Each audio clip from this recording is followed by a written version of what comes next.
Watch and burn. Hey everybody, so tonight I want to discuss the 1999 film Arlington Road, starring Joan Cusack, Tim Robbins, Jeff Bridges.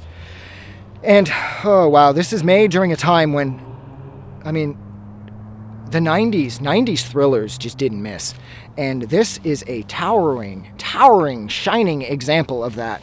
And I think my favorite thing about this movie is how when I initially went in, my buddy saw it first, and he was like, holy fuck, dude, there's a twist at the end of this one. And I was like, a twist? I was like, Arlington Road, this looks kind of got the cover from Face Off with John Travolta and Nick Cage, and it's kind of got the same setup on the front with half of Robbins' face and half of Jeff Bridges' face. And I'm like, a twist in this? This doesn't seem like a twist-style movie. This is about a group of, homegrown terrorists who are attempting to take out, federal institutions like the FBI and the CIA and whatnot. And Jeff Bridges plays Mike Faraday, and he is a college professor who teaches a class on American terrorism. So I'm thinking that, somehow he gets tied into the group, and then in the end he has to expose them, and does he save the day? Do they kill his kid? But that is what happens. But there's so much more going on under the hood of this movie. On the surface, it's a very traditional-looking late 90s thriller. But given how this movie ends, and I am not discussing the end, I fucking did not see the end coming at all. I thought I had this one pegged from the jump. This movie, even had I been right, and I had this pegged from the jump, and Jeff Bridges saved the day and everything else, Joan Cusack, her performance alone stole the show. She was so good as Tim Robbins' psychotic, supportive wife.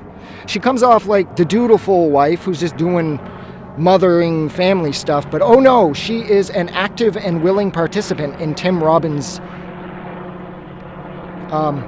terroristic tendencies. His terroristic tendencies. Terroristic, I don't think, is a word. But I think Joan Cusack was my favorite performance here because she was just so subtle and everything was so nuanced. And when she bumps into Brooke at the mall, and Brooke's like, oh my God, and she's like right behind her, and she's like, what are you doing here, Brooke? She's like, shopping. She's like, what are you doing here? And she's like, shopping. Yeah. And you just know Brooke is dead. Joan Cusack was terrifying. So, yeah, I have so many questions about this movie. I'm not going to bother explaining the plot so much. Like I said, this is set up like a very standard late 90s thriller where the dutiful dutiful, second time I've used that word, I probably shouldn't have done that, but the responsible college professor, he ends up in some sort of caper, and he has to figure it out before, the bomb goes off or whatever. You've seen this all before, but I can promise you, you have never seen this before. And the questions I have regarding this, though, is I don't know if Tim Robbins wanted to set Jeff Bridges up, or if he was trying to bring Jeff Bridges into the fold because of what happened to Bridges' wife prior to the movie. Of course, in the 3 years prior to the events of the movie, his wife, who was an FBI agent, she was gunned down in the line of duty, and Faraday always blamed the FBI for that. And so, given how much Robbins hates the federal government, I wasn't sure initially if they were sort of grooming Jeff Bridges, or if they were just going to set him up like they did to that Scobie dude. That I was never 100% about. What else about this? Blah, blah, blah. The other thing that kind of drove me crazy, that this does sort of share a place with every sort of late 90s thriller where they go through the same old trope, is initially, once Jeff Bridges starts to put together that maybe Robbins and company are up to no good, his girlfriend, Brooke, she fights him at every turn. He's like, I saw some of the plans in Oliver's house, Robbins' character, and he was like, that wasn't a mall he was working on. That was an office building. And Brooke's like, oh, blah, blah, blah. It's fine. And so Jeff Bridges continues to dig in, and he finds more and more weird shit about Tim Robbins' character's past. And Brooke just keeps denying it. And that's what these movies always did. They always have the character that always has to fight against common sense for some reason. And then by the time she puts it together, it's too late for her, and she is executed. I don't know why they always had to do that. Never made sense to me.